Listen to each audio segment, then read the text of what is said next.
Pendapat orang dahulu bahwa tanaman lengkeng yang sulit berbunga, karena tanaman tersebut jantan dan harus ditanam sepasang, adalah tidak benar.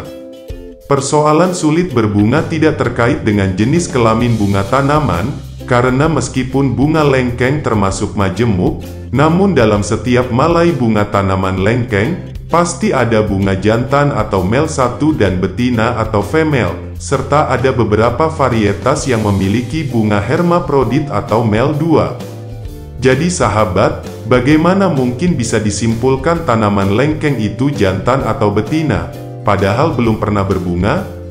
Sulitnya tanaman lengkeng untuk berbunga, karena tanaman ini berasal dari daerah subtropika, di mana faktor suhu rendah yang berperan dalam pembungaan tanaman. Maka dari itu, tanaman lengkeng di Indonesia pada awalnya bisa berproduksi baik pada daerah yang mempunyai suhu rendah minimal 2 bulan pada saat bulan kemarau, diantaranya Temanggung, Ambarawa dan Batu. Tani tradisional di Thailand, awalnya untuk mengkondisikan lingkungan sekitar tanaman, agar suhunya stabil rendah dengan menyemprotkan atau menyiram es di sekitar tanaman.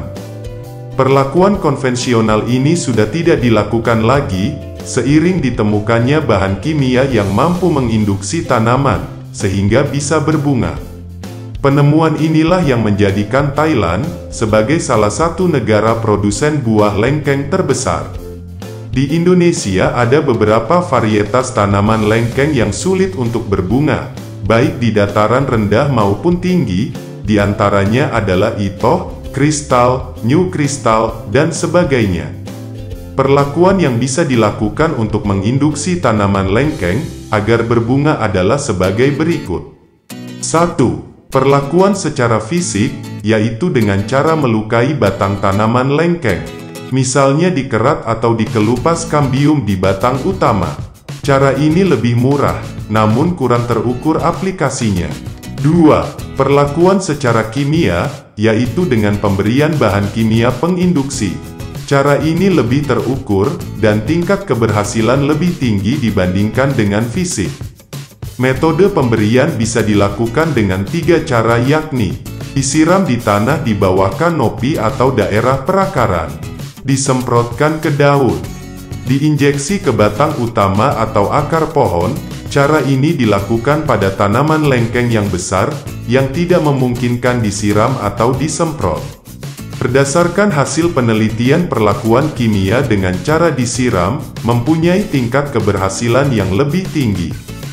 Bahan kimia yang digunakan adalah bahan kimia oksidator kuat, salah satunya adalah KClO3. Bahan ini sering digunakan sebagai bahan peledak, sehingga kehati-hatian dalam penggunaan sangat diperlukan. Merek produk yang mengandung bahan aktif ini, diantaranya adalah Longan Booster, Vita Longan dan Nongfeng. Dilansir dari balicestro.litbang.pertanian.go.id. Prasyarat untuk dilakukan perlakuan secara kimia adalah sebagai berikut. 1. Tidak ada hujan setelah perlakuan. Hujan akan mengakibatkan bahan kimia yang diberikan akan tercuci sebelum terserap tanaman, sehingga tingkat keberhasilan rendah. 2. Tanaman yang siap diperlakukan pertama kali adalah tanaman yang berumur 2-3 tahun, dengan tinggi tanaman minimal 2 meter dan luas kanopi lebih dari 1 meter persegi. 3. Posisi daun pada saat aplikasi adalah daun tua. Jika posisi daun muda, maka kemungkinan berbunga akan rendah. 4. Tanaman bisa diperlakukan lagi setelah 2 masa vegetatif atau flush daun.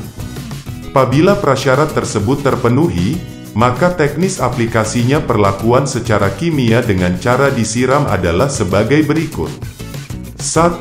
Bersihkan tanah di bawah kanopi dari kerikil, sampah dan gulma.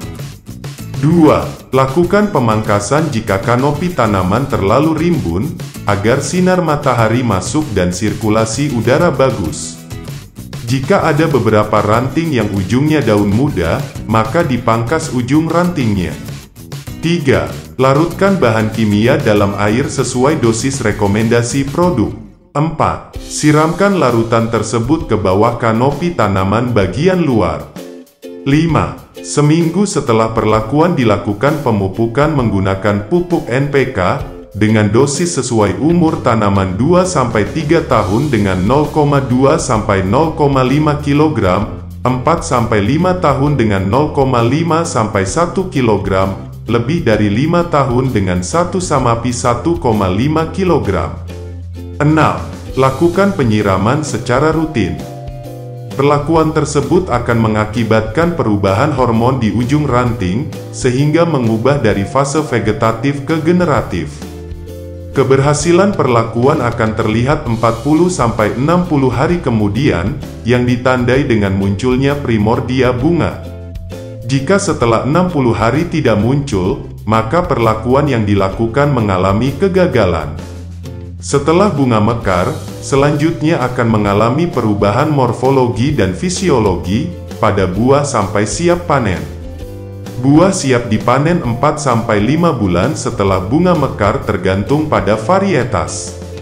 Setelah pemanenan dilakukan pemupukan dengan pupuk organik dan diberi asam amino.